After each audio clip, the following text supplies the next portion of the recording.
The Holy Land has sometimes been called the fifth gospel, and it is true. For the land itself, its towns, topography, geology, history, and people all speak to the good news of Jesus Christ in a unique and special way. No road in Jerusalem is more traveled than the Via Dolorosa, the way of the cross, the way of sorrows. It winds through the heart of the old city, from the ruins of the ancient Antonia fortress where Pilate was in residence, to the Church of the Holy Sepulchre. Through the bustling marketplace, up a long set of shallow steps, and into the ecumenical bustle of the church where Jesus was buried and rose from the dead, pilgrims from around the world walk this way almost every day. History tells us that the Spanish pilgrim Egeria made a Good Friday pilgrimage in the middle of the 4th century from the Mount of Olives to the church built over the site of Jesus' tomb. When the Crusaders arrived in the 11th century, they found pilgrims still marking the Good Friday occasion in the church. They then added other places of worship along the route, and in the 13th century, the Franciscans remained after the Crusaders left to care for the holy sites. The Crusaders who returned to Europe brought back spices from the East, but also brought back the idea of the Stations of the Cross into their homeland, which was then a scene of wars, plague, and economic collapse. With this new appreciation of Christ's suffering, walking the way of the cross was a meaningful expression, and forms of this drama began to spread. Through the centuries, Stations of the Cross, built like stage sets along a path, sprang up in medieval towns, and were then translated into smaller artistic renditions. Today, Stations of the Cross are found in most Roman Catholic churches, and their popularity has grown into other denominations.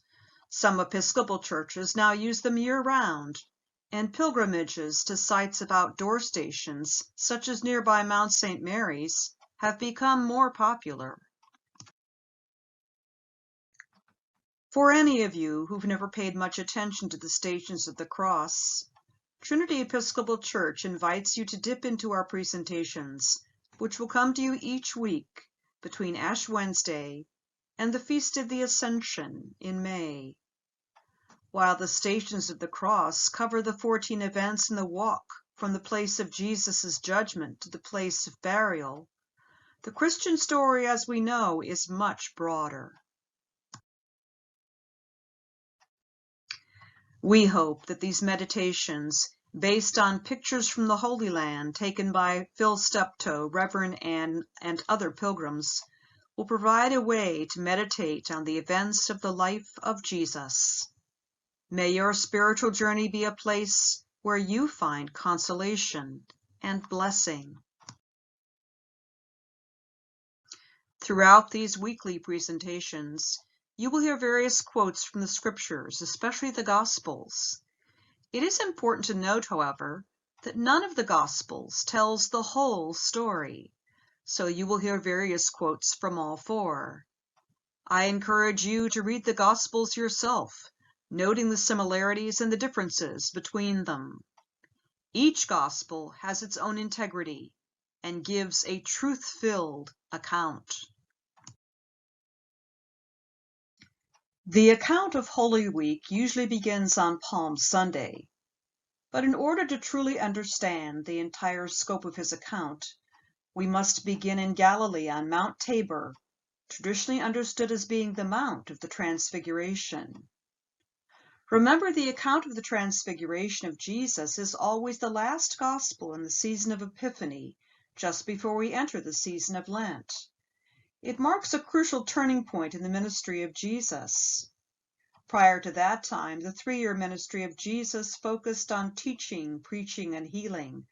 But on the top of Mount Tabor, Jesus encounters the prophets Moses and Elijah. And according to the Gospel of Luke, they speak of his departure. That word in the Greek text is Exodus, reminding us of the most dramatic moment in the history of the Holy People, the crossing of the Red Sea from slavery into freedom. It is at this dramatic moment that Jesus turns his face toward Jerusalem. The view from the top of Mount Tabor is breathtaking, and one could easily imagine the top of the mountain shrouded in a cloud, as moisture-laden air from the nearby Mediterranean condensed as it was swept up along the mountain flanks. At the time of the Transfiguration of Jesus, Peter is recorded as being weighed down with sleep. He wakes to see a cloud, and upon seeing Jesus speaking with Moses and Elijah from the cloud, he says to Jesus, "Master, it is good for us to be here.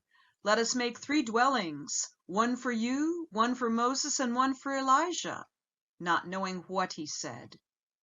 Today, the church itself is a monument to this wish of Peter, with 2 chapels. One for Moses and one for Elijah.